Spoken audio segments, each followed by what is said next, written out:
All right. Good morning again, everyone. Thank you so much for joining us today. We are going to go ahead and get started because I want to be respectful of time. And also, we have a lot of information to get through. So I want to make sure we're able to cover everything.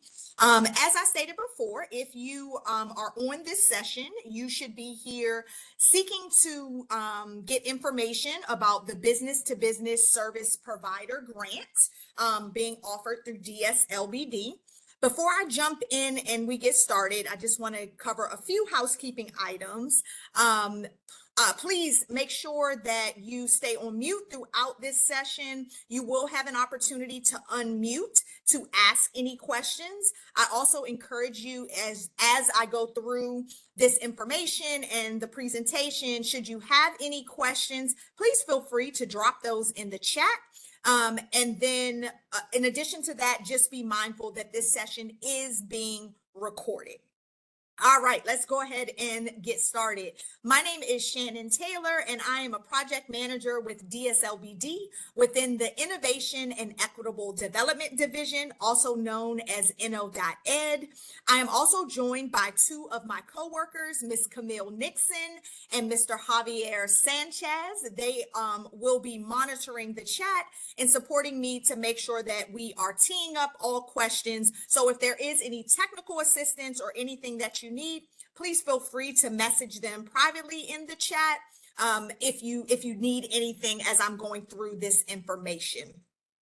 So we'll go ahead and get started. This is a walkthrough and information session, as I stated before, for the business to business service provider grant request for application.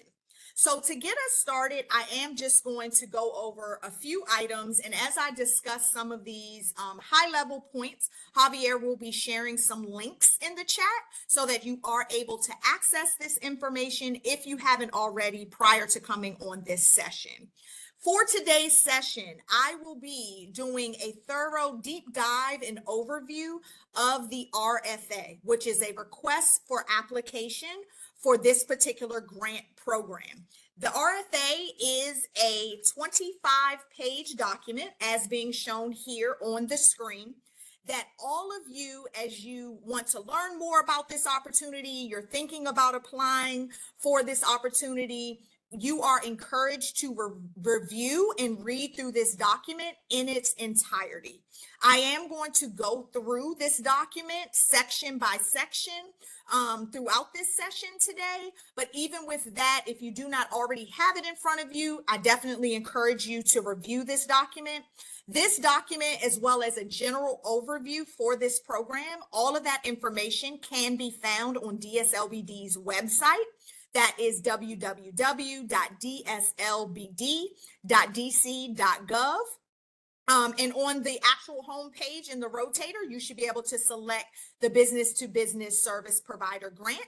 That link has also been shared in the chat. On that page within the DSLBD homepage is where you can find the direct link to the RFA as well as the NOFA.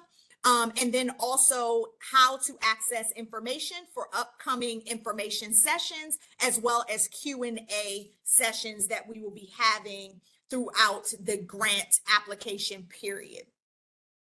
Today, we will be doing a full overview of the request for applications. As I stated before, this is being recorded, so you will be able to go back and review this session after today. Some other dates just to flag for you in your mind, we will also be holding 3 additional drop-in Q&A sessions on October 31st, November 7th, and November 14th, all from 1 to 3 p.m. And on our landing page for this grant, Javier will also share that link, is where you can access the link to sign up if you want to attend any of those drop-in Q&A sessions. As always, this is one grant program that is available, but if you are interested in any other DSLBD grant opportunities, please make sure that you visit our current grant opportunities page from our website as well. All right, so I think that's all of the housekeeping items. We'll go ahead and jump into the RFA and start to do a general overview.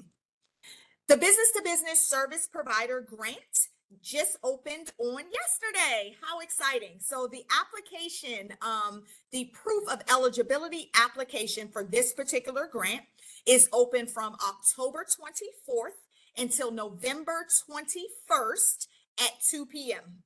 2 p.m. You're going to hear me say that a lot. That is our standard time to close down all of our applications, not 2:01, not 2:05, 2 p.m. on the dot, okay? And so for this session, we're going to focus on the complete program and application, but specifically, I want to make sure that we are highlighting that proof of eligibility is really what is open currently. So that is what we're going to focus on, okay?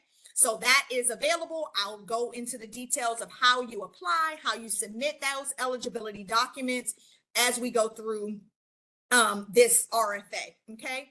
And so the RFA, as I stated, it is a heavy document, okay? But this overview here will kind of show you how to read and access certain information about this grant program in the way that it's broken down. So there are 10 sections within this RFA that all cover individual pieces that you want to make sure you are aware of. We're going to walk through them, so don't be overwhelmed by that.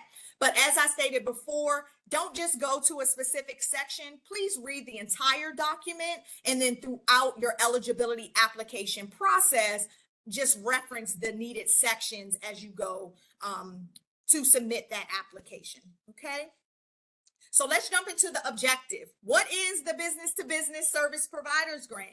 Well, as you guys can probably tell, I'm excited. DSLBD is excited to announce that we are looking for and soliciting applications for fiscal year 2024 for the business to business service providers grant. And as I stated before, that just started October 21st, 2023, okay? And the objective of the business to business grants, one is for DC-based small for-profit businesses, as well as DC-based nonprofit service providers. And we are seeking for these businesses to provide a range of training, program support, technical assistance across several DSLBD programs, okay? And some of you might be familiar with DSLBD, some of the programs that we've had in the past, but we're going to walk through what those programs, what the service providers grant, what programs that will include. But ultimately, DSLBD programs that this grant will be supporting will be for entrepreneurs and for equitable entrepreneurship, okay? So the programs that, and I'm going to walk through those because we're going to jump to those in just a second, are outlined in section 10 of the RFA. That is the appendices section, okay? And all of the programs that are included under this business to business service providers grant, I'm going to actually call it B2B for short, just so I don't continue to get tongue tied. But under the B2B service provider grant, all of the programs are housed within the NOED division, okay? NOED division, which we, through our programs, we're seeking to remove barriers to entrepreneurship. And we're going to walk through what those programs are in here in just a second. And again, as I stated, this is for fiscal year 2024. So all of the categories will happen within the fiscal year from October 1 of 2023 to September 30th of 2024. Okay. Our request in applications is to receive providers that are providing core services to support across several cohort programs. That also includes payor support to program participants and some program specific providers in specialized areas on specific programs. And we're going to walk through what some of those specialized areas might include. The program schedule are going to be determined once the service provider has been awarded, but that schedule will be coordinated with DSLBD program staff, okay? The B2B grant will benefit program participants by offering a wide range of hyper-local expertise and further support opportunities for local businesses and CBEs to grow their past performance in business development, okay? Now let's get to the good part. DSLBD, under this grant, we intend to award between 10 to 50 grants between $500 and $50,000. The one thing that I want to note and emphasize is that this funding will be awarded on a rolling basis throughout the entire fiscal year. So I know we're accepting applications now. That does not mean that we're going to award you tomorrow and you're going to get all of the money up front. We will be awarding on a rolling basis for service areas coming from our total grant amount of $400,000. That is the total amount of programmatic funding that is available under this program in fiscal year 2024. Okay. I'm going to pause really quickly, Javi, just to check to see if we've received any questions so far. If not, that is okay. All right. I'm going to continue to push through. Remember to please ask any of those questions you might have in the chat. So just to do a review, because that was a lot of information and I want to make sure that we are capturing the key points as we go through. Applications are now open from October 21st until October 24th until November 21st at 2 p.m. That's our eligibility application deadline. So that is what we're focusing on now, right? We're going to award between 10 to 50 grants, between $500 to $50,000 to make up our total grant award of $400,000 within fiscal year 2024. Are there any other? All of the information can be found on DSLBD's website. That way you can access the RFA document that we are walking through here today, as well as any additional information on how to apply. The other thing that I will also note in that, throughout this eligibility application period, if you have any questions about the application, the program in general, outside of asking them while you're on this session today or during any of our Q&A sessions, we do require that your questions are sent in via email. We do not accept calls on any of our grant programs. Please send all of those questions directly to our team email box that is managed by all of the members of the NOED team. And that email address is inno.ed@dc.gov. And that can also be found in the chat. All right, let's keep pushing. So as I stated before, I think it is helpful before we go into as we move into how to apply, eligibility, all of those pieces, we are going to get into the appendices that we're going to go into the brief program overviews. But before we do that, I do want to just talk briefly about online application and deadlines a little more in detail, okay? This application, because I know you heard me mention eligibility application period, the application is actually broken down in two parts. So there are two separate applications that you will need to submit for this grant. The first one that is open now, that we're going to talk about today, is going to be the eligibility application. Okay. So the first part is you will need to submit your eligibility application by November 21st at 2 p.m. There's no exceptions to this rule. Okay. And so that is the first part.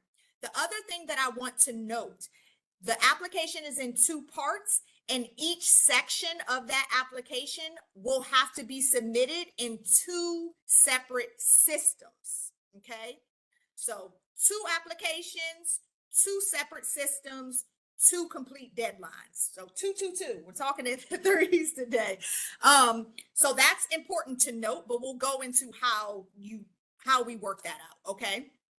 For eligibility application, as you're working through that and submitting that application, once the application closes, we will give every applicant 2 business days to provide any corrections as needed on their eligibility documents. It's pretty much like a courtesy review. If you submitted your application by the deadline, we will do a review of that application to ensure that you have met all of the application, the eligibility requirements. In the case that maybe you submitted a wrong number for your EIN, or your clean hands document is not the correct document, the team will do a review. We will notify you of that, and you will be given 2 days to make any of the requested corrections. Okay, 2 business days. So that is the first part of the application. The second part of the application is the competitive application. Okay, and we're going to talk about this a little more too. The competitive application, you do not get access to that application unless you meet and are cleared in the eligibility application review. Okay, so those that are deemed eligible through the application, the eligibility application, will then receive access to the competitive application system, as well as being provided a 2-week window to submit that application in that portal. Okay, so the key here that I want to make sure I'm emphasizing is you do not access the competitive application unless you meet and submit your eligibility application. Okay, so don't put the horse before the cart. You got to do eligibility first, and we're going to walk through what that looks like. Okay, all right. For eligibility, you're going to go into the eligibility system. You're going to submit all of your eligibility documents. We are going to review that. That's going to be reviewed by DSLBD staff before you gain access to the competitive application. One other thing to note, when you meet eligibility, you will receive a eligibility approval email from the team. That email must be submitted in your competitive application. Okay, so you don't want to delete it. I know you're going to be excited. That's not where it stops. You have to continue to do that competitive application, but you must also upload proof of that eligibility into the application system. The link to apply for eligibility is found here. We are using a third-party system called Alchemer. We'll drop that link in the chat as well. This is the system that you are going to access after this session to start your application. Okay. With that, I'm going to pause and I'm going to shift us to our appendices because I want to make sure that we go over specific service areas first. Okay. So you're like, I hear all of this, but does my business even provide what you are looking for? What programs will I be working with if I am awarded? Let's go over that first, and then we'll jump back in to eligibility, checklist, how to apply, competitive application, and all of those pieces. Okay. Quick check-in. Javi, any questions in the chat I need to address? All right, we're going to continue to push through. So I am going over Appendix A, that is in section 10 of the RFA, and that can be found on page 18. So we skipped, all right? So we're going to jump in, brief program descriptions. So as I stated at the top, this business-to-business service provider grant is actually going to support across multiple programs, okay? Multiple programs. And we're going to work through the programs that this grant will directly support. But before we jump into the specific programs, I also want to make sure that we walk through what we are looking for and the general tone and theme across several of these programs, okay? We operate multiple programs that support DC-based entrepreneurs and small businesses. As a service provider, if you are awarded in this grant, you might be providing support to one or more programs. So you can look to apply and competitively speak to several programs that are outlined here. So you could be awarded potentially $5,000 within the Dream Grant program. Maybe you are awarded $20,000 under the We Aspire program. So across multiple programs, you can be a service provider to provide your services, okay? The programs, as I stated before, they change year to year.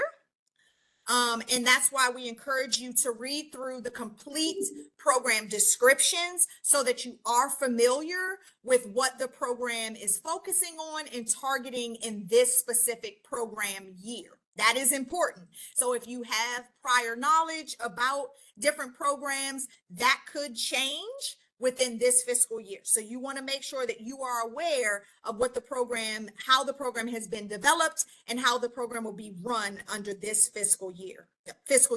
Okay.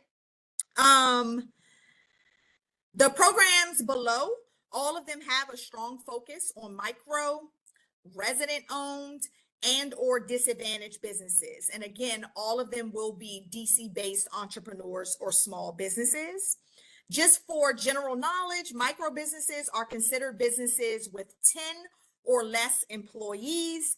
Disadvantaged businesses are those businesses with owners that are either socially disadvantaged because they have faced chronic, non-fleeting instances of prejudice or bias without regard to their qualities as an individual. And so, or they have been excluded from opportunities in the past, okay? All right, so we got that covered. Programs that the business-to-business service provider grant will directly support. Our We Aspire program. We Aspire is a program that provides business development support for DC resident returning citizen. Returning citizen is defined as someone who is or was justice involved, meaning they might have been previously incarcerated, on parole, or probation. DSLBD will onboard program participants through a competitive process. So there is a separate application for applicants within each of these programs. And it does not exclude early stage businesses, and it covers any industry. Okay. Program participants will receive a stipend for completing milestones throughout their business development.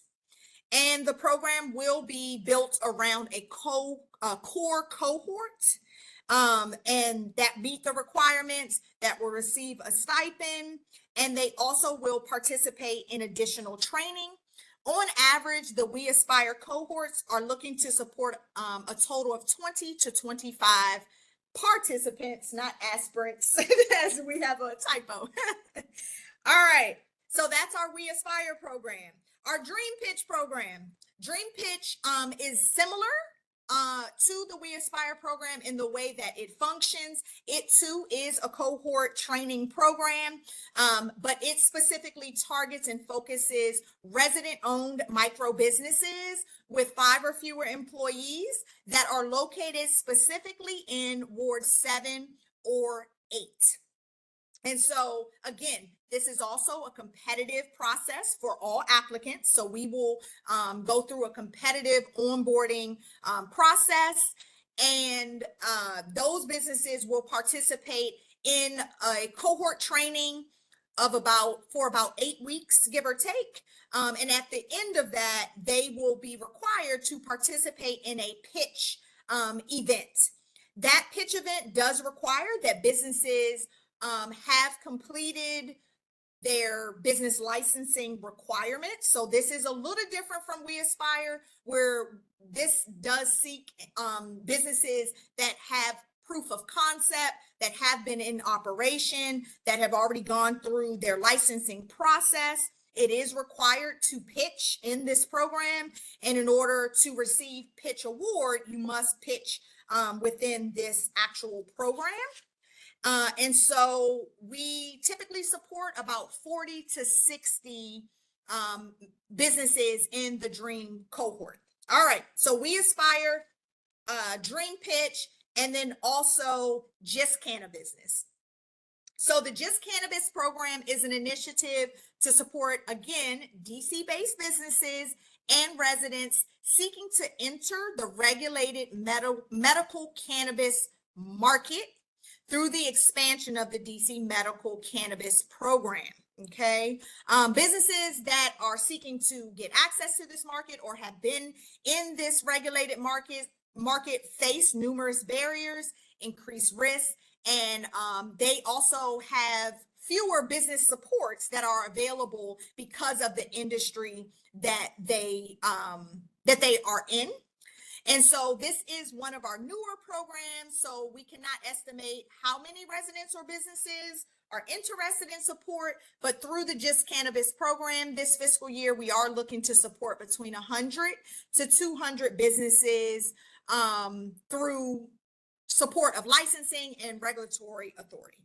All right, so those are the bigger programs, but there are other initiatives that InnoEd coordinates or programs that InnoEd runs that we are also seeking support services for through this grant. And I'll go through these pretty quickly. The Made in DC program, which is a certification program for resident-owned businesses that are making, designing, assembling, or manufacturing a product here in DC. Our District Capitalized program is a suite of programming that supports increasing access to capital or capital opportunities, and that is done through education for DC-based businesses, through regular webinars, Money Monday series, consultations, provide funding opportunities through our funding alert, and written guidance and other resources, as well as our DC Kiva Hub, which is here at DSLBD, which is a program that we support with Kiva, which is a nonprofit micro lender that provides crowd-funded loans. So those are other programs that InnoEd coordinates that we will be seeking support services for, or individuals to provide support through the business-to-business grants. All right, so several different programs, several program initiatives that providers could be that service providers, could be providing support for under this B2B service provider grant. All right, so we're going to continue to go through the appendices because I think it's also important to see some of the specific service areas. I'm not going to go into these in too depth, but I do want to highlight them. So you know the program description. So you are aware of what programs we are seeking providers for, but what specific services are we seeking? So that can be found in Appendix B, still under Section 10, page 18 in the RFA. So you are a service provider. You're like, oh man, I love these programs. I know that I provide a service that is needed in these programs. These are some of the services that we provide. So I want to make sure before you get started that you fall within one of these service areas, because that is what we are going to be seeking. The first one is going to be storytelling and videography service area. We want service providers that to support in storytelling for the program generally, for program participants. That could include written, verbal descriptions, videography, or photography that's covering participants throughout their journey. So as I spoke to, the We Aspire program, the Dream Pitch program, those programs go over the course of several weeks. So we want to capture that journey of the participants and the program through storytelling and videography services. So if you have, a service that you can provide there, your proposal for storytelling should include the following. These bullets are outlined. I'm not going to read through all of them, but scalable proposal for one or multiple programs, as I stated before, how the service provider supports and tells stories, technical skills and examples of similar products that you have done in the past, and how the service provider supports building community. And so you can see what your proposals need to speak to if you are a service provider within the storytelling and videography service area. The next service area that we're seeking service providers for is in pitch preparation and pitch coaching. Okay. The We Aspire program is a pitch. The Dream program is a pitch program. And so we are seeking service providers to provide program participants support in preparation for different styles of business pitches. That can be pitches for investment, crowdfunding pitches, short pitches. You're always pitching, businesses are always pitching. And that will include public speaking support and individualized coaching. That could also include pitch deck preparedness, helping folks to develop their pitch deck, how to build their pitch from beginning. If this is something that you provide, just note that when you are preparing your proposals for pitch preparation, you should include, again, a scalable proposal, how you support confidence building in this area, your technical skills in similar projects. So really your proof, right? What have you done in the past? That kind of speaks to your resume to provide these type of services, and as well as a theory on what makes a strong business pitch. Okay, so those are outlined there. In Appendix D, the next service provider area that we're seeking support for through this is cohort management and wraparound support. Okay, we want service providers that are able to assist with retention by supporting program participants. That could include something as easy as taking attendance, sending out standard program reminders, troubleshooting with program participation barriers. Let's say someone hasn't shown up in 2 weeks. How are we supporting them to ensure that they are maintaining active participation? And then generally just creating a cohort experience within the program, right? So that's general management of the people, the program participants, okay?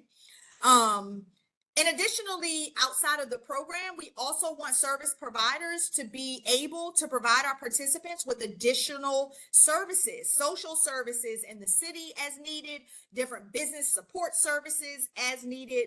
And really think of the cohort manager as a champion, someone who is cheering these participants on to complete this program.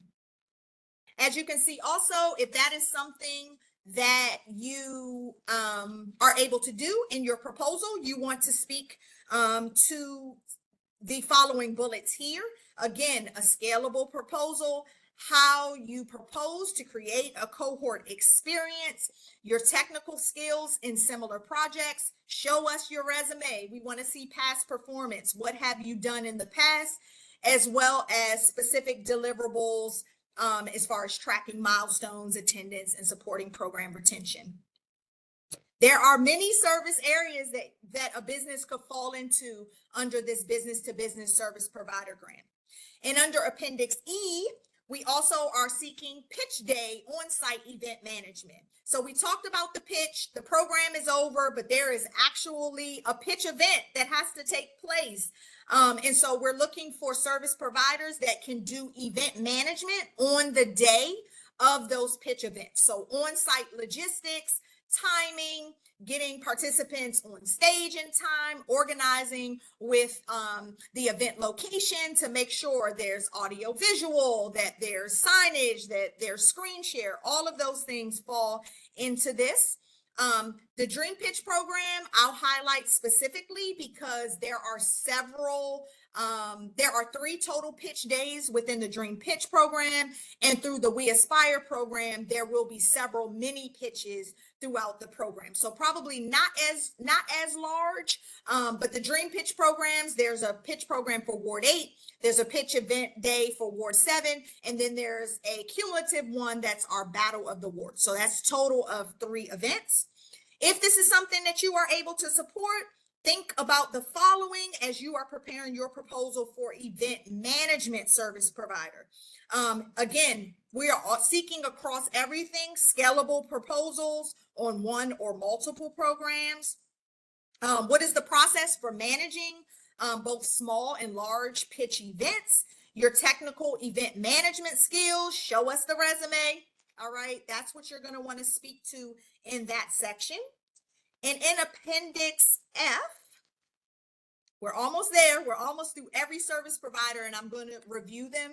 And Javi, if I can have you to just drop them once I review them in the chat, that will be helpful as well.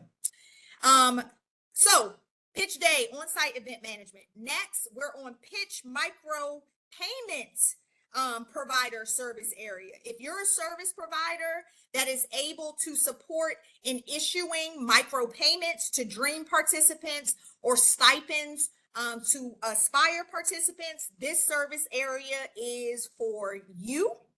And so there is no cap on the amount of funds that will be going out or how many times you need to be able to initiate these payments, but service providers must ensure that they have safe transfer of allotted funds, as well as being able to ensure documented receipt of micro payments. That could be in the form of ACH. There are many accounting payment platforms, Gusto, all of those things. So if you are a service provider that could provide this service, you do have to have a financial platform or something set up that you can do this in a way that you can properly account for all of those payments being issued.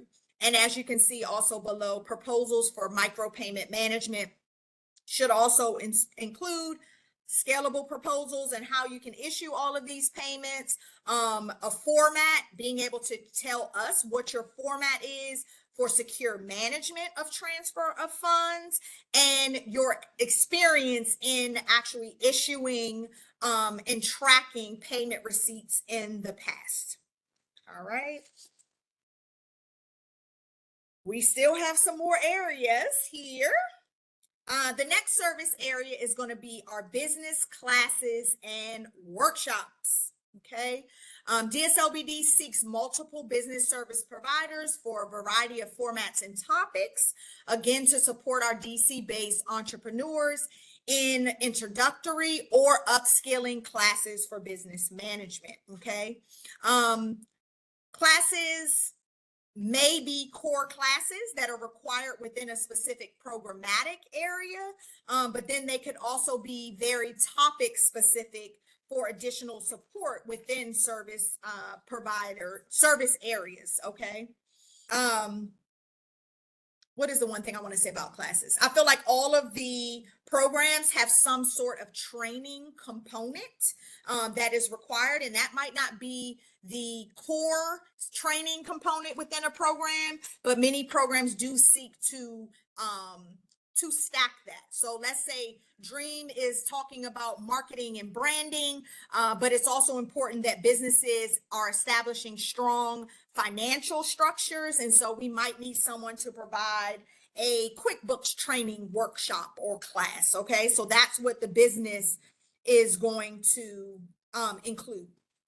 And so as you can see on the chart here, this is super helpful. This is kind of going to give you a breakdown of different class topics that we might be seeking service providers for and across the programs, if that is something that's core, as I spoke to, or if that's a business topic, a class topic that might be an elective. Let me use the first example that's highlighted here. The class topic is business mindset, right? And that's so setting the tone of having your business mindset on, how you're planning your business, how we're establishing our businesses. Under the We Aspire program, that is a class that is a core class. So that is something that will be required of all We Aspire participants. So we would definitely need a service provider that can offer a class or a workshop on that specific title. Whereas under DREAM and just Cannabusiness, that would be an elected course, right? And so you can see in the chart here how that is broken down across proposed class topics.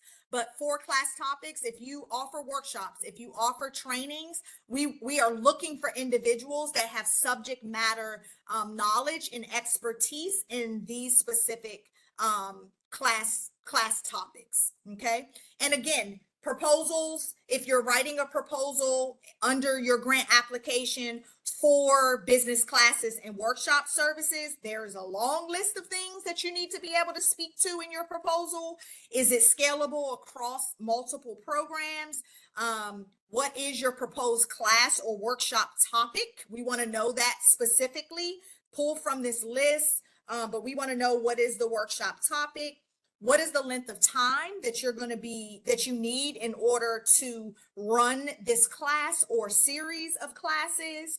How many entrepreneurs could you support within a class? The ideal number, as well as ideal industry or stages of businesses. Several of the programs do run in a mixed model. Some are hybrid. We have in-person training. We have virtual training. Are you able to offer in that model? Can you do virtual? Can you do in person? Are you able and have the ability to actually provide pre-recorded courses or record these courses as needed? And then you can also see the additional bullet points here. Okay. Next section. We're pushing right along here, guys. Non-dilutive capital support or regulated for regulated cannabis businesses. So if you are a service provider that can facilitate lending or similar non-dilutive capital for businesses in or entering the regulated cannabis market, maybe you are a service provider that can provide lending, banking, or traditional access to capital, which is typically limited for cannabis businesses. You might be a service provider to provide support under this service provider topic. Okay.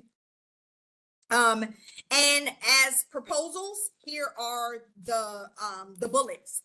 For a provider to provide services under this area, you must be able to demonstrate an understanding and a compliance with DC and federal regulatory landscape related state regulated cannabis markets, plan for ensuring access to capital for DC based businesses in the cannabis market, and risk mitigation for ensuring that businesses receive funding are DC based and are in or entering the regulated market, as well as some additional bullet points here. All right, we're coming up on our last two. I think you ran out of pages on yours. The last two sections, service provider sections, and then we're going to take a pause, see if we have any questions in the chat, but then we'll go in and start to do a deep dive on eligibility. Appendix I is going to be our Speakers Bureau service area. We are seeking DC-based entrepreneurs that can be speakers on varied topics around entrepreneurship. So if you are an entrepreneur and you have experience in business, you are able to inspire or help other entrepreneurs level set or set expectations, you might be a potential service provider under our Speaker Bureau service area, okay? We want entrepreneurs that can speak to real life experience across their entrepreneur journey, that can motivate, share opportunities or info for opportunities, and really just someone that can help entrepreneurs to support a deeper networking across the ecosystem of small businesses, okay? So that could be the good, the bad, or the ugly, we like to say, but you should be able to feel comfortable with speaking to not only your successes, but also mistakes, the process and lessons learned, okay? And Speaker Bureau, we're looking for you to be able to provide at least 2 sessions with a live audience and maybe 1 recorded. And anticipated funding under this could be between $250 per session, capping it at $500 per speaker. Okay. So if you are an entrepreneur that has, you have never really done grant service provider, you're looking to be a service provider, this might be a great way for you to get some past performance or some experience in that area. And then in addition to providing all of your wonderful intellectual property, speaking to entrepreneurs, we also want you to be able to provide a one-page takeaway for audience members. And so in your proposal, when you are going to be applying, we want you to share with us what would be a description of your proposed talk. We want to know about you, your biography, as well as lessons learned across your entrepreneurship journey. Okay. And the last section of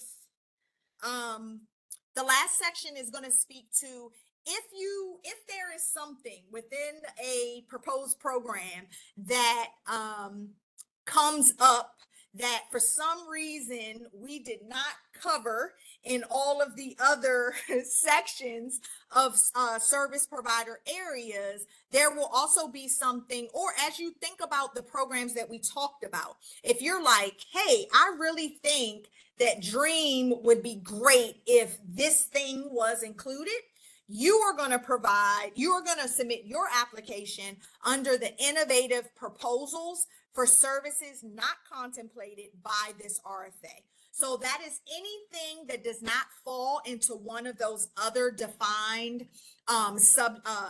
defined service provider areas. So they would not be listed within the program, the list of programs, but you're like, I really think this could be sufficient to that, a great benefit, you're going to apply for that under the innovative proposals. That is going to really be that you provide us what that program looks like, or what that training looks like, or what that course topic looks like, what that payment processing method looked like. That is where you're going to do that under this section. This section is not one that we are required to award under this service category, but it could be a great way to welcome funding proposals that we might not have thought of. Okay, so I am going to take a pause because that was a lot. Javi is going to drop into the chat the service provider service areas. So again, really quickly run through that: storytelling and videography. That's going to include pitch preparation and pitch coaching, as well as cohort management and wraparound management, pitch day on-site event management, pitch micropayment provider, business classes and workshops, as well as non-dilutive capital support for regulated cannabis businesses, and also speaker bureau service area, and then innovative proposals. Those are all of the service areas that we are seeking providers for under the business to business service providers grant. It's a lot, folks. There are many different areas for numerous providers to come and be a participant and support across all of these programs. Okay. So that again is found in section 10 of the RFA under the appendices, and that is the specific service areas. So I'm going to pause, see if any questions came in about that. If not, we're going to go ahead and continue to push through. All right, so no questions on the service providers area. Why did I jump through the RFA? I felt like that was important for you as you're on this session to really understand what sort of services we are seeking. When I went through all of those service areas, if there are areas that you're like, absolutely, my business does that, we can provide those services, then we definitely encourage you to submit your eligibility application and apply for this amazing grant opportunity. That is why I skipped around, because I think it's important for you to know what are they even looking for before we dig deep into, am I eligible to apply? Okay, so first step, I provide one of those service provider areas. I'm clear on that. I want to apply for this. How do I do it? So we already spoke. Eligibility is open from October 24th until November 21st at 2 p.m. So we're going to dig into what documents, what items are required in order for you to complete your eligibility documentation. Okay. So who is eligible? As I stated before, your business is eligible to apply if you are a DC based, for-profit or nonprofit entities, that you are compliant with DC laws. You're eligible to apply for the business grants. Okay. Individuals that are completing the application, attestations, there are attestations in this application. You must be the majority owner of the business if you are a nonprofit, and if you are a for-profit, and if you are a nonprofit, it must be the executive director or someone that is legally authorized to sign off on behalf of that. Okay. And so for profits, you must be the majority owner of the business in order to apply and sign off on your application. For nonprofits, you must be the executive director or someone legally authorized as a signatory. Okay. All right. Active DC business licensure that is required for the type of goods or service provider. So your business or nonprofit must have an active business license. In addition to having that business license, we are also going to ensure that the license type that you provide actually covers the goods or services that you offer, right? So you cannot provide us with a catering license and you are providing widgets, right? Okay, so we want to make sure that the license category does cover your activity. In addition to that, you must be in corporate good standing, and that comes from the Department of Licensing and Consumer Protection, also known as DLCP. And that does include that there is an active DC incorporation. Your LLC, your LLP, your Inc., those must be active and registered with the DC Corporations Division. You must also be in compliance with DC tax and licensing laws as demonstrated by the Clean Hands Certificate. That is a document that you get from the Office of Tax and Revenue, basically certifying that the business or entity does not owe the district any monies and or required reports or filings. And so you must be able to access and be in compliance with the DC tax office. And then you also must have a FEIN number or EIN number, which is your Federal Employee Identification Number. Okay. Now, as I stated before, we're only talking about part one of the application, which is eligibility. In the case that you meet eligibility and you are awarded, there will be additional eligibility documentation that will be required.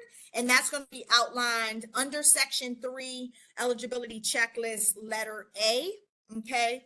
And so you can see what all of those documents are. To just give you a general overview, that will be insurance requirements. That also will probably be your W-9, tax returns, all of those things. And that's additional eligibility documentation if you are awarded. So these documents you do not need to be able to provide at the time of your eligibility application, but if awarded, you must be able to provide those documents. Okay. And applications from applicants that do not meet eligibility requirements will not be invited to apply to this grant. That's i.e. the competitive application process. Okay. All documents and attestations provided for consideration of eligibility, they must be submitted in the online eligibility system. We do not accept documents via email or attachments, walk-in documents, in person. Everything must be submitted in that eligibility application system, and that link has been shared in the chat, as well as attestations. An attestation is a statement that you are accepting to be true. You're signing off on that.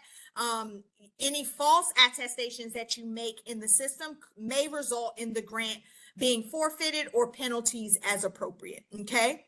So just remember that. You are here, so I am assuming you are eligible in applying for this opportunity. And so we kind of walk through these points, but this chart here that can be found on page 5 of the RFA document are going to outline what the required documents will be and attestations that you will be required to either upload, attest to in the eligibility application. The first one that is required, again, is your corporate registration file number for your active DC corporation, okay? The description section of this document is going to provide a little information about what this document is, specifically where you can locate what that document is or the number that we are seeking, okay? So that corporate registration file number should be able to be found on your certificate of corporation, but you want to go to the Corp Online system in order to access that for your corporation. Your active DC business license number. Additionally, you must be able to provide your business license number.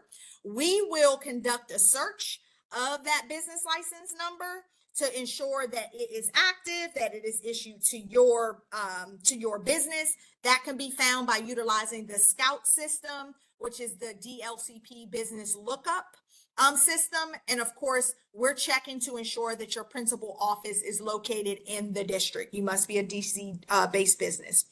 The one thing that I do want to say when we talk about entering numbers, so we're requesting your corporate registration file number as well as your active DC business license number. It is imperative that you type this number correctly and in its entirety, okay? Count those zeros, double check yourself. If we are unable to verify that number because you left off a digit or you transpose the numbers, you will not be deemed eligible. So you want to make sure that you are double and triple checking that you're entering in the correct numbers. Next, you're going to need to check your clean hand status and upload a copy of your clean hand certificate. And the thing to note about this clean hand certificate, the clean hand certificate that you provide must be issued on or later after October 15th. So clean hands that you pulled back in August of this year will not be accepted. It must be dated October 15th of 2023 or later. And you can access that document in the My Tax DC portal as well. And that can also be found, again, in the description section. Your employment identification number, EIN number, again, this is entering digits. Make sure that you include all 9 digits, okay?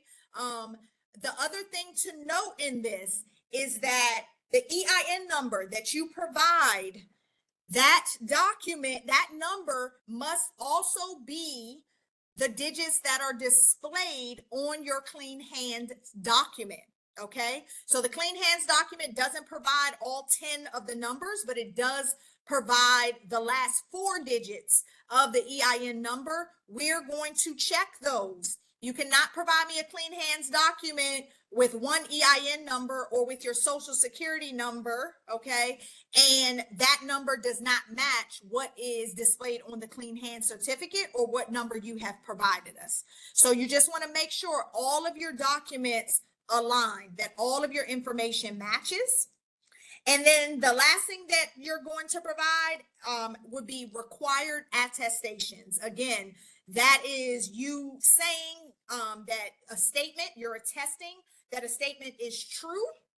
And there are several statements that you will be attesting to. They're all outlined here. 1, 2, 3, 4, 5, 6, 7, 8. There are 8 statements that you are attesting to, and you are saying that they are true. Remember, you want to make sure that you are answering these,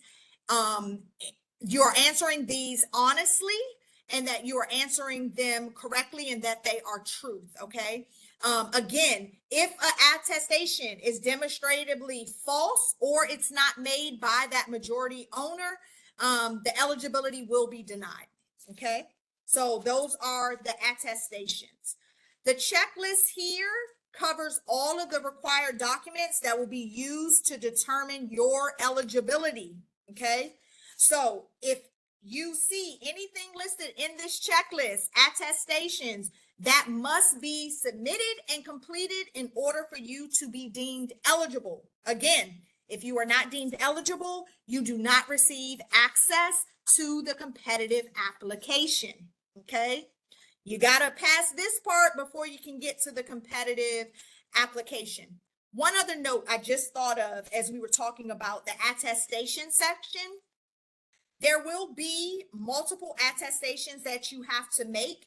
Please ensure that you are typing in your complete name, okay?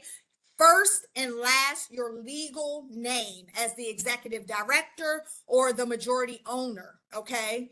It needs to be your complete name. We don't want to see your initials. We don't want to see you saying, yes, this is true, or no, or got it, or 10-4. Your first and last name must be included in order for that attestation to be accepted. I cannot tell you how many times I have seen people just kind of running through quickly. They're dropping their initials. They're saying yes, they're adding this. Please ensure that you are typing and providing your complete legal name when you are accepting each of these attestations. Okay. All right. That is eligibility. That is important because those are all of the documents and attestations that you will begin to upload into the eligibility application system now. The earlier, the better. Don't stress yourself out. Don't wait till the last minute. Don't send an email to us on November 21st at 1:30 p.m. saying I can't get into the system because you will have issues and we cannot ensure that they will be fixed before the deadline of November 21st at 2 p.m. Okay. I'm going to take a quick pause again. And again, all of those eligibility documents and attestations that I went through start on page 5 of the RFA, and they go through all the way to the top of page 7. Okay. We're getting there, guys. All right. I'm going to pause, see if there are any questions in the chat. Okay, Javi says no questions. You guys are a quiet bunch. But again, this is the only time that you will be able to outwardly ask your questions outside of an email or in one of the Q&A sessions. So if you do have anything, please feel free to drop them in the chat. Okay. All right. Now, so far, just to give you a general overview of where we are in the RFA, we have gone through section 1, the objective. We've gone through section 2, online application and deadlines. We've also gone through eligibility and documentation. We skipped down and we went through the complete appendices, which is the specific service areas. So now we're going to go through section 4, restrictions on allowable uses of funds. Okay. So businesses that are, the business to business grant has allowed uses and disallowed uses of all expenses funded by the grant. Okay. So first thing to note, if you are selected for this grant and you receive funding, all funds must be, all transactions, all expenses must occur during the period of performance. Okay. And the period of performance is the date that the grant agreement has been fully signed by you as the grantee and DSLBD as the grantor, all the way through September 30th of 2024, which is the last day of fiscal year 2024. Okay. I'll quickly go through the allowed uses of funds. Funds may be used for the following: compensation for services provided by the owner or staff of the business, materials or specialized software required for proposed service provisions. Okay. Tangible assets purchased by DC business entrepreneurs participating in the program. That could be anything such as software like QuickBooks or Canva, or if you're providing that to service providers. pitch prize and stipend micro payments, event operation expenses. Let's say you're pitching for the pitch day event management. That might cover event expenses such as the event space rentals, audio visual equipment, supplies, anything that is needed to support that actual event on that day. DSLBD approves subcontracts with certified business enterprises, also known as CBE partners, which may not exceed 49% of the total approved cost of your grant award. And other expenses, other costs proposed by the applicant that have been accepted by DSLBD, and that really is our full discretion, okay? And then there's a long list of disallowed uses, and I'm not going to go through all of them because there are so many, but they are listed here. The one thing that I will note as you go through this list of 15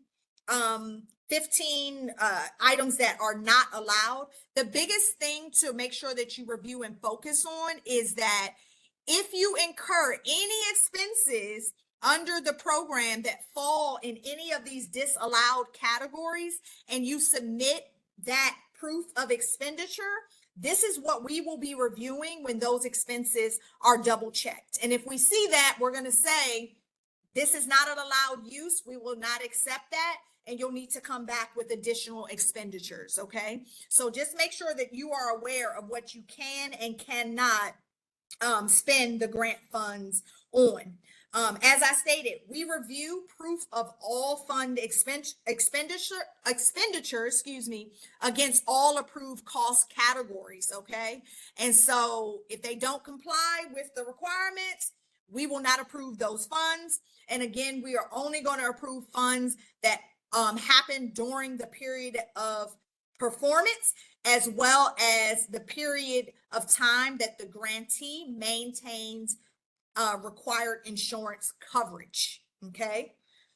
So if your insurance lapse or you don't have insured coverage, we will not cover any costs that happen within that period of time. All right. Now, we did a really deep overview of eligibility because you got to pass eligibility in order to get access to the competitive application. So this is a competitive grant program.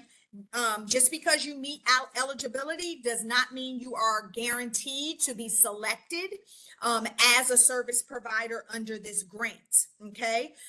In order to do that, once you meet eligibility, you must also ensure that you complete and submit by the deadline your competitive application, okay? So 2 parts, 2 separate systems, 2 separate deadlines. So we're going to speak now. You met eligibility, you applied by the deadline, you made any required corrections that you had within the allotted time, you received your eligibility designation that you are deemed eligible, as well as the link and access to apply for the competitive application process. Hooray, you made it, okay? Now, that's when you receive that email, remember, note, when that email comes through that you have been deemed eligible, that is where you will find the direct link to the competitive application system, as well as the deadline for when that competitive application must be submitted.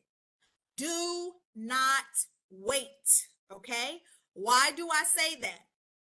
Do not wait to start your competitive application. You have in the RFA all of the narrative and budget questions that will be asked on the competitive application. We're giving you the cheat code, okay? It starts on page 9 of the RFA.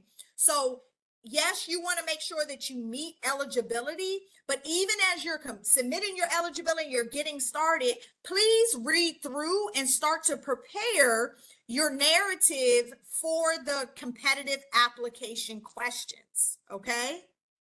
Again, remember, the final deadline for competitive application questions will be determined and provided once you receive your eligibility application approval, and that typically will give you 2 weeks.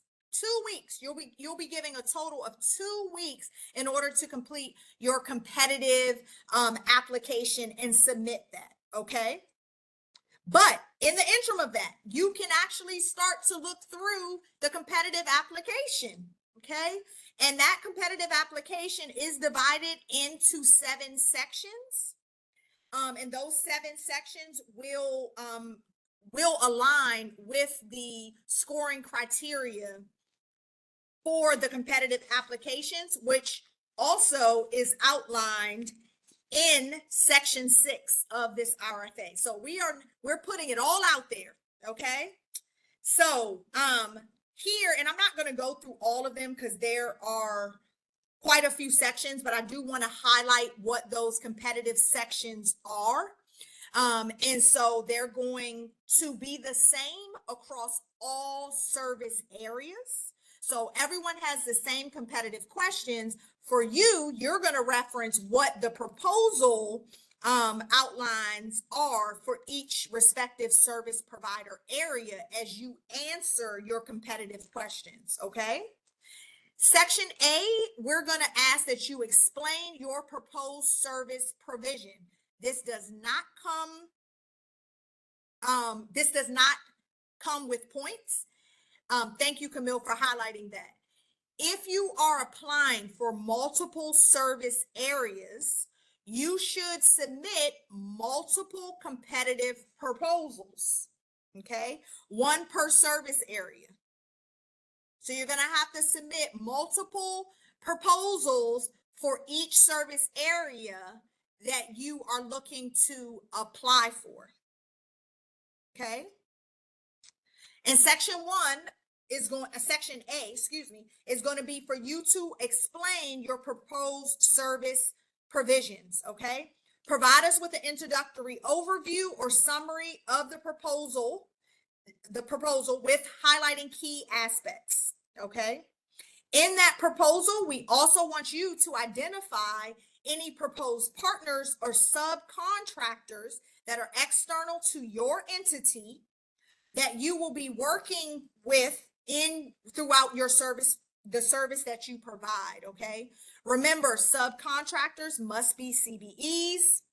If there are no CBEs to conduct the work, the plan must be pre-approved by DSLBD. Okay.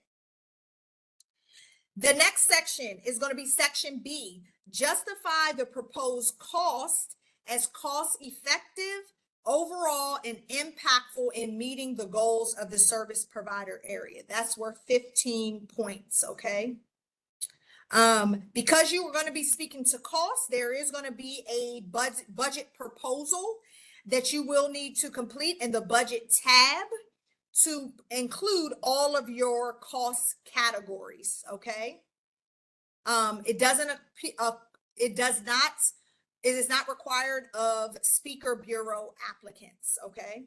But there, in addition to your broken down budget across your cost categories and how much of your proposed budget ask you will be spending for each category, you will also need to summarize that proposal as a narrative. So you will need to be able to speak to the budget directly. Okay. The narrative should align with the itemized costs that you listed in the budget tab of the application. Okay. Include a description of that might be hourly rates versus cost per participant, cost of materials, space rentals. We want to know all of that. Okay. And explain how the proposed budget items are cost effective, impactful, and reasonable use of government funds. So that's going to be section B. Section C of the competitive application, we're going to ask that you explain how the proposal meets the outlined goals of the identified program areas, which we went over, and is realistic in the projected timelines and project goals. Okay. If you are saying, I specifically want to work or want to target my work in a specific program, explain that. If you know that you specifically want to support in the We Aspire program, make sure that you tell us that in this section, okay? And this section is where you're really going to do the breakdown as it pertains to the work plan, what your deliverables are, your timeline for each of the deliverables, how does this proposal align with DSLBD if you're seeking across multiple service provider area. Keep that in mind. If I'm saying I want to provide services for both We Aspire and Dream, what does that timeline look like and how do they work in tandem with one another? As well as explaining your capacity for your business to complete all of the proposed tasks. Okay, what does that look like? And in the case that you are not awarded the proposed amount, what would you do with a portion of your proposal, and why?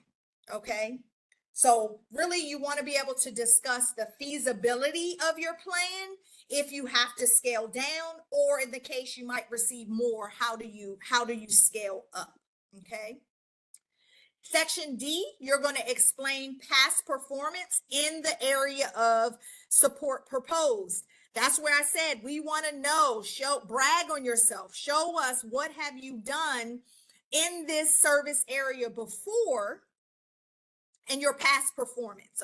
Okay, explain who will be directly operating the proposed project, their relevant experience and credentials. If there's someone specifically within your nonprofit or your for-profit business that will be spearheading and leading any of this service area, we want to know who they are. Okay, list them by name, what their experience is, and their specific credentials. Okay. And then if you're using a DC-based subcontractor or partner, detail out your relationship with them. Have you worked with them in the past? What is their relationship? And if you want to include a resume, that has to be uploaded in the additional documents section. So you can also include a resume for the individual that will be directly operating and working with this initiative. Okay. Section E, explain how the proposed services targeted to support businesses within the named programs help them to grow their DC-based business. Okay, this is worth 5 points. Explain how the proposed project will benefit DC-based entrepreneurs entering the We Aspire, the Dream Pitch, and/or Just Cannabis programs as outlined in Appendix A, and how these services will directly impact their business. Okay. Section F, you're going to explain how this proposal will champion businesses that are facing barriers and build community amongst entrepreneurs. Explain how your proposed service area or project supports micro, resident-owned, disadvantaged DC-based businesses with a focus on broadening their equitable access, okay? And that is some of the accessibility considerations are outlined in section 9G, okay? And then the last part of that competitive application is going to be additional uploads. And that's where I spoke in that additional uploads tab. That could be resume, that might be your capability statement. It is highly recommended that you provide a capability statement. You also could submit a slide deck. If you want to demonstrate your full proposal, that is optional. Anything more than 15 slides, we will not review past slide 15, okay?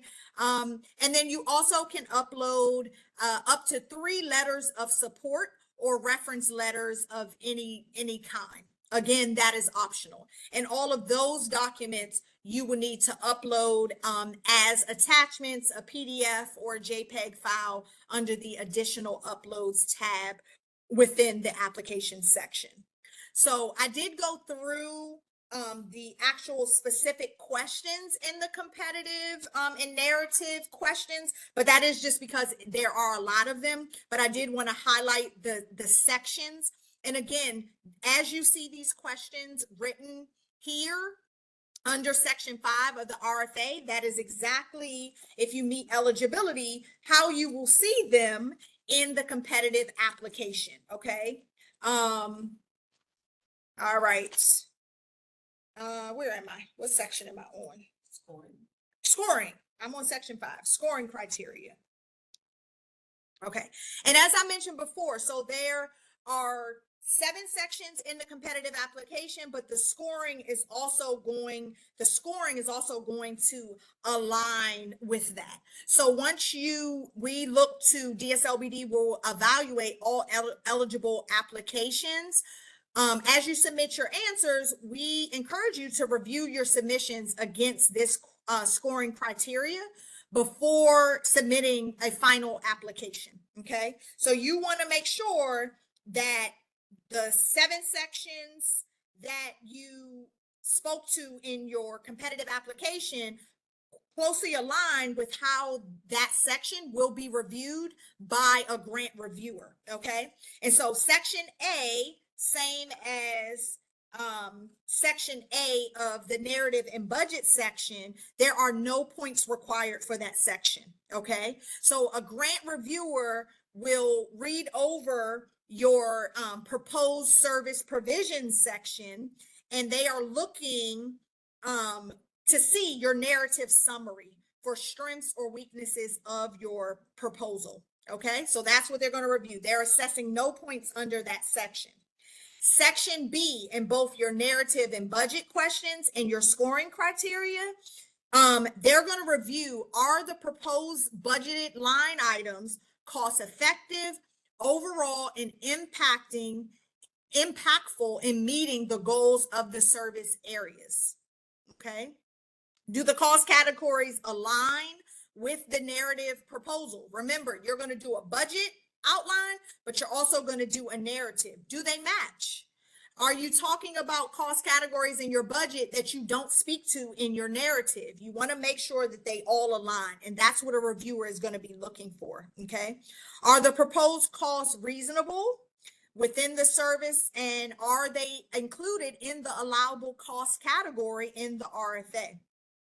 Section C, you're going to explain how your proposal meets the outlined goals of the identified program, and you're also going to be reviewed against that if it seems realistic for projected timelines and project goals. Okay. So they're going to, does the proposal contain a detailed work plan and deliverable proposals? Does the work plan and deliverable requirements meet the stated goals of the proposed service area? Okay. Section D, do the providers and any proposed subcontractors have past performance in the area of support proposed? Make sure you're including resumes. Do you share who those providers will be specifically, their expertise, and their proposed task? Including capability statements, if provided. Does the business or organization have direct or closely related past performance of the subject matter expert, of the proposed service area, excuse me. Okay. Are the proposed services targeted to support businesses within the named program to grow your district DC-based businesses? Will the proposed activity directly support participants in any of the named programs in operating a successful business? Okay, so that's what you're going to outline in your comparative.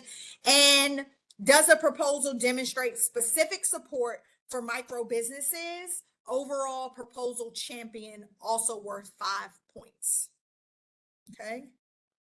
I'm going to pause and see if any questions came in. We have one question. Okay. The question that came in, I'm going to read it out first, is may we go over the cap for funding? What are funds used for?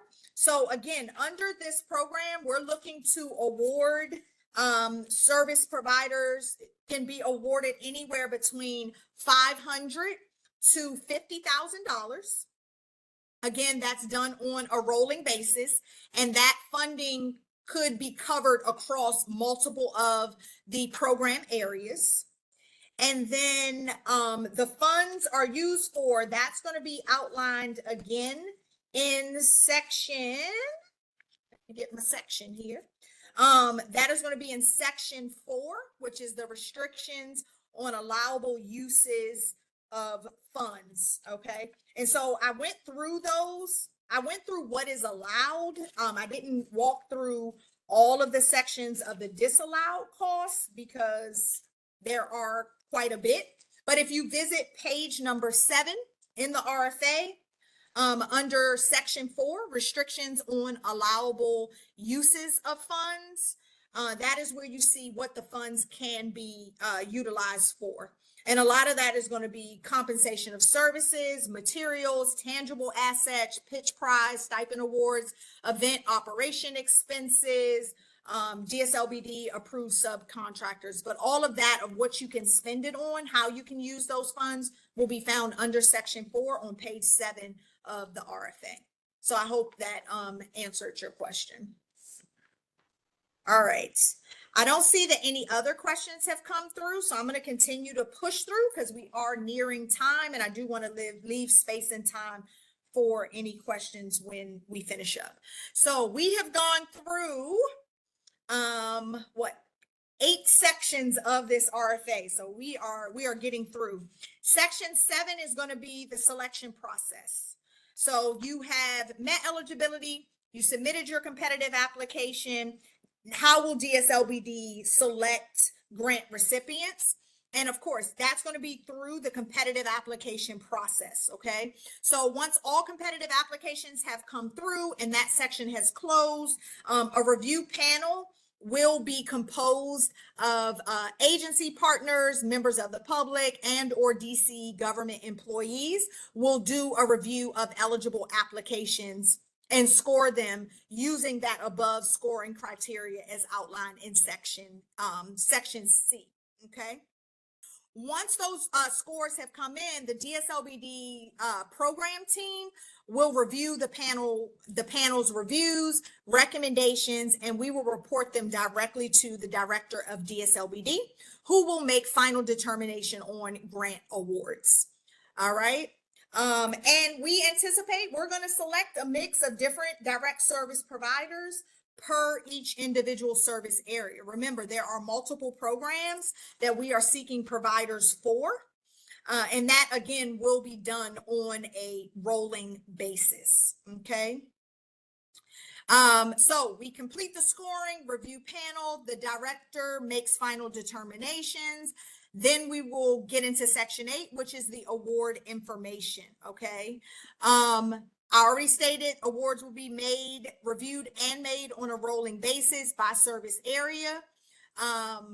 Some areas, depending on program deadlines, some service areas awards will receive notices earlier than others. Okay. So everything is not going to be notified all at the same time. And that will also include if you are a service provider that is looking to provide service across multiple programs. You might hear back and be selected for one program, but you don't know that you're selected if you are for another, maybe a month later or 2 weeks later. Okay. So again, everything is on a rolling basis, but anytime you are selected or awarded, we will issue you a notice of grant award, also known as a NOGA. And so those NOGAs will come out throughout January and March of the fiscal year. So for sure, if you are selected as a service provider in one of the outlined programs, you will be notified by March of 2024. Okay. And if you're not selected, we will notify you, but that will be no later than a week after the initial notification has gone out to selected participants. Okay. And again, if you have any questions on that, you can always send an email in to no.ed@dc.gov. And so I stated before when we went over eligibility that there's eligibility that's requirement as as part of the application. And then there will be pre-award eligibility and finalization. And so when you receive that notice of grant award or the NOGA, we will outline and include any other additional requirements that you need to complete, or contingencies in order to receive funding. And so, as you can see, all of that is kind of outlined here. And that is also where we will be requesting any additional eligibility documents at that time. And so those will be outlined in your NOGA, as well as the deadline in order for you to provide proof of that. In the case that you receive your NOGA, and let's say we do not receive a document, or you don't meet all of your contingencies by that deadline, that could result in failure of being awarded, and the award may be forfeited. Okay, so just be mindful of that the dates and the deadlines that we set are very important, because it could cause you to miss this opportunity. And of course, once we get your NOGA, you've met all your contingencies, all additional eligibility requirements have been submitted and or approved. That is where we will then work to issue out a formal grant agreement. Your formal grant agreement, once you have met all pre-award requirements and any contingencies. Okay. If agreements are unable to be executed 15 days after the notice of grant award, due to the awardee's ability to meet post-award requirements, grant funds may be forfeited. So you have 15 days. Okay, so from the time you get that NOGA and an outline of everything that we need in order to move forward, you have 15 days in order to provide that. After the 15 days, you could potentially seek forfeiture of the grant funds if you don't meet those requirements. Okay. And the grant agreement, at that time, we will work to sign that grant agreement between DSLBD and the grantees. And we're looking to have that done again between January and March of 2024. Okay. All right. So the additional sections are just going to kind of talk to you as the grantee and what you need to do. There'll be additional survey assessments so that we can help to support in program evaluation, regular grantee coordination with grant contact. DSLBD, even though you will be selected as a service provider, will assign a point of contact for the grant. That will be your grant coordinator. So if you're selected as a service provider under We Aspire, you'll have a grant coordinator that you will be in regular communication with, and that they will be your check-in point as we're thinking about reporting expenditures, program timelines, and really making sure that you are meeting that proposal. That grant coordinator will be there to support you in that and hold you accountable throughout the grant cycle. Okay, I kind of touched on this grant reporting. There is required reporting under all grants, and the grant agreement will require what that additional documentation and reporting is for that grant period. Okay, as well as how you will be submitting that reporting and what system, what format. DSLBD will outline all of that to you. And of course, that will be the approved budget and expenditures within the cost categories. All of that will be included in the grant agreement, and what documentation is required for proof of expenditures made under those cost categories. So grant reporting will happen in different timelines, but all grantees will be required to submit an interim report. And that will be outlined in your grant agreement and what those dates are. But final reporting across your grant will need to be prepared and submitted by October 30th of 2024. And that does also include the appropriate expenses and expenditures that impacts the grant. Okay.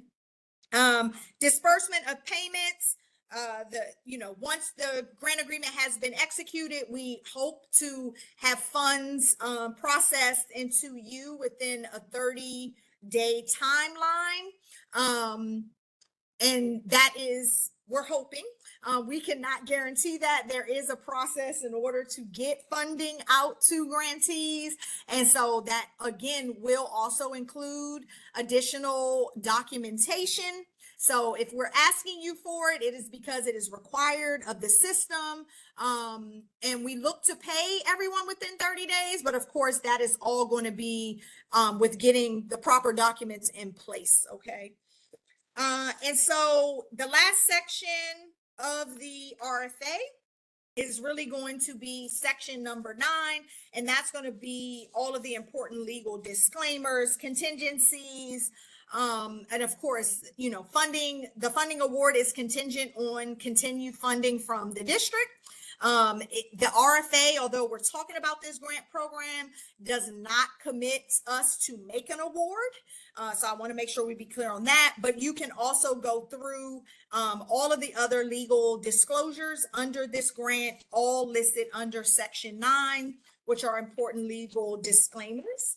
And with that, we have come to the end of the RFA, the official application instructions. That was a lot, guys. Okay, but it is important because you are going to go and download your own copy, and you are going to make sure you read through that in its entirety again.